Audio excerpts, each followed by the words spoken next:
நாம நம்ம வாழ்க்கையில ஒழுக்கமா இருக்கணும், நேர்மையா இருக்கணும்னு நிறைய பேசுறோம். ஆனா இந்த ஒழுக்கத்துக்கும் நாம வாழ்ற பூமிக்கும் பெய்யற மழைக்கும் ஒரு சம்பந்தம் இருக்குன்னு சொன்னா நீங்க நம்புவீங்களா? எனக்கு முதல்ல இதை கேட்டப்போ இது ஏதோ கவிதைக்காக சொல்றாங்கன்னு தான் தோணுச்சு. இயல்பா அப்படிதான் தோணும். ஏன்னா ஒழுக்கம்ங்கிறது நம்ம மனசு, நம்ம குணம் சம்பந்தப்பட்டது.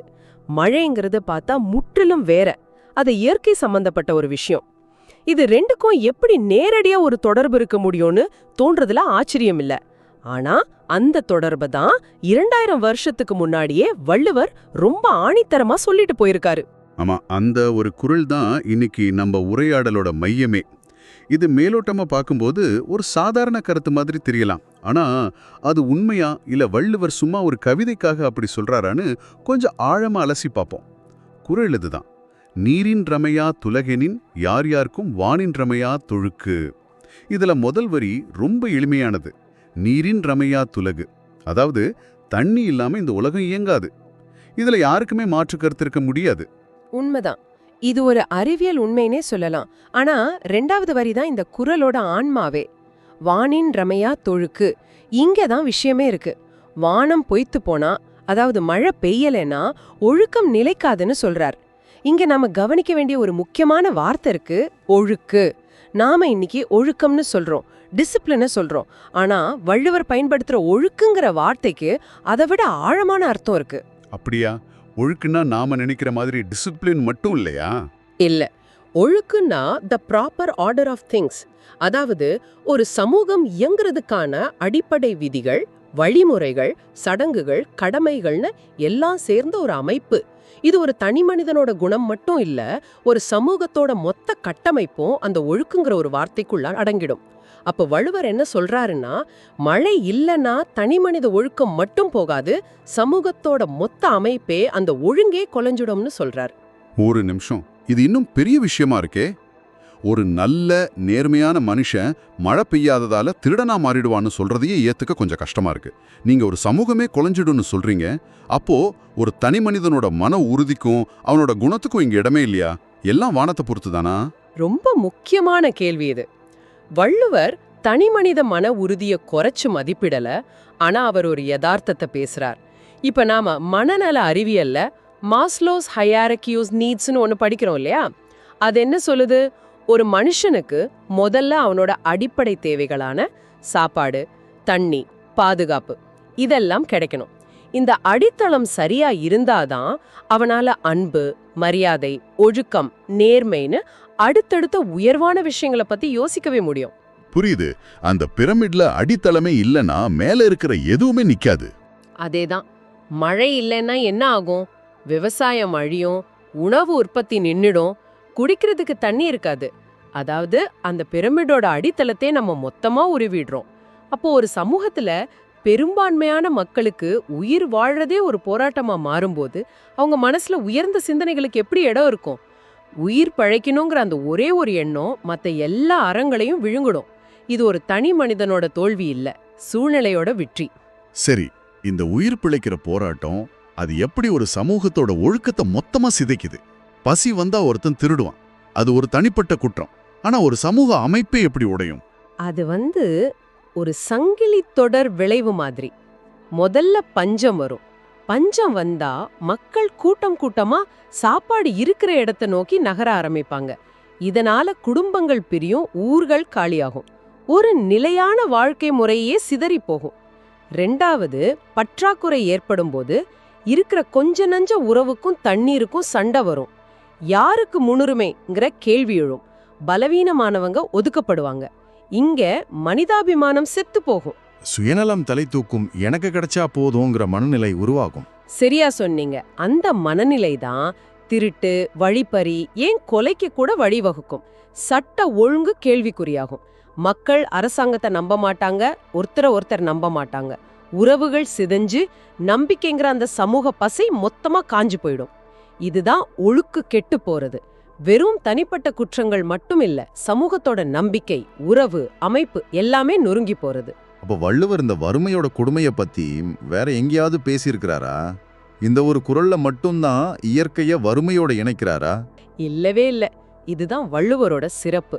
அவர் ஒரு விஷயத்த ஒரே இடத்துல சொல்லிட்டு நிறுத்தவே மாட்டாரு. வறுமைய பத்தி நல்குரவுன்னு ஒரு அதிகாரமே வச்சிருக்காரு. அதுல ஒரு குறள் இருக்கு, இன்மையின் இன்னாத தீயாதெனின் இன்மையின் இன்னாதது. அதாவது வறுமையை விட கொடியது எதுன்னு கேட்டா வறுமையே தான். அப்படிப்பட்ட வறுமை எப்படி உருமாகுதுங்கிற மூல காரணத்தை வான் சிறப்பு அதிகாரத்துல சொல்றார். அப்போ இந்த 2 குறளையும் இணைச்சு பார்க்கணும். இயற்கை பிழைக்கும் போது வறுமை வருது, அந்த வறுமை எல்லா அறங்களையும் அழிச்சிடுது. இது ஒரு முழுமையான சித்திரத்தை கொடுக்குது. அப்போ இது ஒரு தத்துவ பார்வை மட்டும் இல்ல, இது ஒரு ஆட்சியாளனுக்கு கொடுக்கப்படுற எச்சரிக்கை மாதிரியும் இருக்கே. 100க்கு 100 வான் சிறப்பு அதிகாரம் மக்களுக்கு மட்டும் சொல்லப்பட்டதில்லை, அது ஒரு அரசாங்கத்துக்கான வழிகாட்டி. மழை பெய்யலேனா எல்லாம் அழிஞ்சிடும்னு சொல்லி வள்ளுவர் கைய கட்டிட்டு வேடிக்கை பார்க்க சொல்லல. அதனால நீ தயாரா இருன்னு ஒரு அரசனை எச்சரிக்கிறாரு. ஒரு நல்ல ஆட்சியோட முதல் கடமை நீதி வழங்குறதோ நாட்டை பாதுகாக்கிறதோ மட்டும் இல்ல, நீர் மேலாண்மைய சரியா செய்யறது தான். மழை பெய்யற காலத்துல அந்த தண்ணிய ஏரி குளங்கள்ல சேமிச்சு வச்சு வறட்சி காலத்துல மக்களுக்கு பஞ்சம் வராம பாத்துக்கிறது தான் ஒரு அரசனோட உண்மையான திறமை. இது இப்போ இருக்கிற காலகட்டத்துக்கும் அப்படியே பொருந்தது. இன்னைக்கு நாம வாட்டர் மேனேஜ்மெண்ட், ஃபுட் செக்யூரிட்டின்னு பேசுற எல்லா விஷயத்தையும் வள்ளுவர் 2000 வருஷத்துக்கு முன்னாடியே ஒரு அரசனோட அடிப்படை கடமையா சொல்லியிருக்கார். ஒரு நாட்டின் ஒழுக்கம் அந்த நாட்டோட அணைகள்ல தேங்கி நிக்கிற தண்ணியோட அளவை பொறுத்து இருக்குன்னு சொல்ற மாதிரி இருக்கு. அழகான உவமை, அதுதான் உண்மை. ஒரு நாட்டுல குற்றங்கள் குறையணும்னா காவல்துறை பலமா இருந்தா மட்டும் போதாது. விவசாயம் செழிப்பா இருக்கணும், மக்களுக்கு பசி இல்லாம இருக்கணும், அவங்களோட அடிப்படை தேவைகள் பூர்த்தியானா அவங்க மனசு அமைதியா இருக்கும். அப்போதான் சமூகத்துல அமைதி நிலவும். சொல்லப்போனா ஒரு நாட்டின் உள்துறை அமைச்சகமும் நீர்வளத்துறை அமைச்சகமும் சேர்ந்து வேலை செய்யணும்னு வள்ளுவர் சொல்றார். ரொம்ப சுவாரஸ்யமா இருக்கு. ஒரு மழைத்துளி ஒரு தனி மனிதனோட ஒழுக்கம் வரைக்கும் எப்படி பயணம் செய்துங்கிறத ஒரு வரைபடம் போட்ட மாதிரி விளக்கிட்டீங்க. ஆனா எனக்கு இன்னொரு சந்தேகம் வருது. சரி, பஞ்சம் வந்தா தப்பு நடக்கும், ஆனா எல்லாருமே அப்படி மாறிடுவாங்களா? அந்த சூழ்நிலையிலையும் நேர்மையா மனிதாபிமானத்தோட வாழ்றவங்களும் இருப்பாங்க இல்லையா? நிச்சயமா இருப்பாங்க. வள்ளுவர் ஒட்டுமொத்த மனித இனமும் கெட்டு போகும்னு சொல்லல, ஆனா யார் யாருக்கும் வானின்ற மயாது ஒழுக்குன்னு சொல்றாரு. யார் யாருக்கும்னா எப்பேற்பட்டவருக்கும் ஒழுக்கம் நிலைக்காதுன்னு அர்த்தம். இது ஒரு பொது விதி. ஒரு சமூகத்துல 10% பேர் நல்லவங்களா இருக்கலாம், ஆனா 90% பேர் உயிர் பிழைக்கிறதுக்காக போராடும் போது அந்த 10% நல்லவங்களால சமூகத்தோட பொதுவான ஒழுக்கத்தை நிலைநிறுத்த முடியாது. அந்த நல்லவங்களும் அந்த சூழல்ல ரொம்ப பாதிக்கப்படுவாங்க. அதனால இது ஒரு தனி மனிதனை பற்றிய தீர்ப்பு இல்ல, ஒரு சமூகத்தின் நிலையை பற்றிய மதிப்பீடு. இது எனக்கு நாம சில சமயம் செய்திகள்ல பார்க்குற விஷயங்களை ஞாபகப்படுத்துது. ஒரு பெரிய புயல் வெள்ளம் வந்த பிறகு சில இடங்கள்ல தடைகள்ல திருடு நடக்கிறதா பார்க்குறோம். அங்க இருக்கிறவங்க இயல்புலயே கெட்டவங்கல்ல, ஆனா அந்த அசாதாரணமான சூழ்நிலை, பற்றாக்குறை, பயம் இதெல்லாம் அவங்கள அப்படி செய்ய வைக்குது. ஒரு சின்ன அளவிலான சமூக சிதைவு அங்கே நடக்குது. கணக்குல மழை இல்லாம பஞ்சம் தலைவிரிச்சு ஆடுனா ஒரு சமூகத்தோட நிலைமை என்ன ஆகும்னு கற்பனை செஞ்சு பாருங்க. வள்ளுவர் அந்த உச்சக்கட்டமான சூழலை தான் நமக்கு முன்னறிவிப்பா சொல்றார். நம்மளோட அறம், பண்பாடு, கலாச்சாரம்னு நாம பெருமையா பேசுற எல்லாமே ஒரு மெல்லிய அடுக்குல தான் நிக்குது. அந்த அடுக்குக்கு கீழே இருக்கிற ஆதாரம் இயற்கை கொடுக்கிற வளம். அப்போ இதுவரைக்கும் நாம பேசினது எல்லாம் தொகுத்து பார்த்தா ஒரு விஷயம் தெளிவா புரியுது. நாம ஒழுக்கம், பண்பாடுன்னு ரொம்ப உயர்வா பேசுற விஷயங்களோட அஸ்திவாரம் ரொம்ப எளிமையான அடிப்படையான ஒண்ணுதான். ஆமா, பசி இல்லாத ஒரு வாழ்க்கை, தாகம் இல்லாத ஒரு நிலைமை, நம்மள சுத்தி இருக்கிற இயற்கை நல்லபடியா ஒரு சமநிலையோட இருக்கிறது, இதுதான் அந்த அஸ்திவாரம். இந்த அஸ்திவாரம் ஆட்டம் கண்டா நாம எவ்வளோ பெரிய ஒழுக்க மாளிகையை கட்டினாலும் அது சீட்டுக்கட்டு மாதிரி சரிஞ்சிடும். வயிறு நிறைஞ்சிருக்கும் போதுதான் வேதாந்தம் பேச முடியும். அப்போ நாம இயற்கையை பாதுகாக்கணும், மரங்களை நடணும், தண்ணியை சேமிக்கணும்னு பேசுறதெல்லாம் வெறும் பரிசர பாதுகாப்பு சம்பந்தப்பட்ட விஷயம் மட்டும் இல்ல. அதுக்கும் மேல நாம நம்ம மனித இனத்தோட ஒழுக்கத்தையும் நல்ல பண்புகளையும் தான் காப்பாத்திக்கிறோம். ஏன்னா இயற்கைக்கும் மனித ஒழுக்கத்துக்கும் இருக்கிற தொடர்பு அந்த அளவுக்கு ஆழமானது, பிரிக்க முடியாதது. ஒரு மரத்தை நடும்போது நாம வெறும் நிழலையோ பழத்தையோ மட்டும் உருவாக்கல, ஒரு நல்ல குணத்துக்கான விதையையும் சேர்த்து தான் ஊன்றி வைக்கிறோம். மழை துளிகளை சேமிக்கிறது நம்ம மனிதநேயத்தை சேமிக்கிறதுக்கு சமம். இந்த ஒரு வரியில இந்த குறளோட மொத்த சாராம்சத்தையும் அடக்கிடலான்னு தோணுது. அருமையான வரி. ஒரு சமூகம் நல்லா இருக்கணும்னா முதல்ல அந்த சமூகத்தை சுத்தி இருக்கிற இயற்கை நல்லா இருக்கணும். இயற்கையை நம்ம மதிக்காத வரைக்கும் நம்ம கிட்ட இருந்து மத்தவங்க மரியாதையோ ஒழுக்கத்தையோ எதிர்பார்க்கறதுல அர்த்தமே இல்ல. வள்ளுவர் இத 2000 வருஷத்துக்கு முன்னாடியே உணர்ந்து 2 வரியில நமக்கு புரிய வச்சுட்டு போயிருக்கார். இந்த உரையாடலுக்கு பிறகு மழையை பார்க்கிற என்னோட கண்ணோட்டமே மாறிடுச்சு.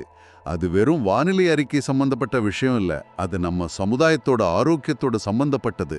ஒரு சமூகம் எவ்வளவு ஒழுக்கமா பண்பாட்டோட இருக்குங்கிறது அந்த சமூகம் இயற்கையோட எவ்வளவு இணக்கமா வாழுதுங்கிறத பொறுத்து தான் இருக்கு. அதுதான் இந்த குறளோட வெற்றி. அது நம்ம சிந்தனையை தூண்டி நாம சாதாரணமா பார்க்கிற விஷயங்களுக்கு பின்னாடி இருக்கிற ஆழமான சிக்கலான தொடர்புகளை நமக்கு காட்டுது. ஒரு துளி தண்ணிக்குள்ள ஒரு சமுதாயத்தோட மொத்த வரலாற்றையும் உளவியல்லையும் அடக்கி காட்டுறதுதான் வள்ளுவரோட மேதமை. சரி, இந்த ஆழமான உரையாடலை முடிக்கிறதுக்கு முன்னாடி நீங்க யோசிக்கிறதுக்கு ஒரு கேள்வியோட உங்களை விட்டுட்டு போறோம். அடுத்த முறை நீங்க மழையை பார்க்கும்போது அத வானத்திலிருந்து வர்ற வெறும் தண்ணித்துளிகளா உங்களுக்கு தெரியுமா, இல்ல நம்ம வாழ்க்கையோட நம்ம சமுதாயத்தோட ஒழுக்கத்துக்கே ஆதாரமா தெரியுமா? யோசிச்சு பாருங்க.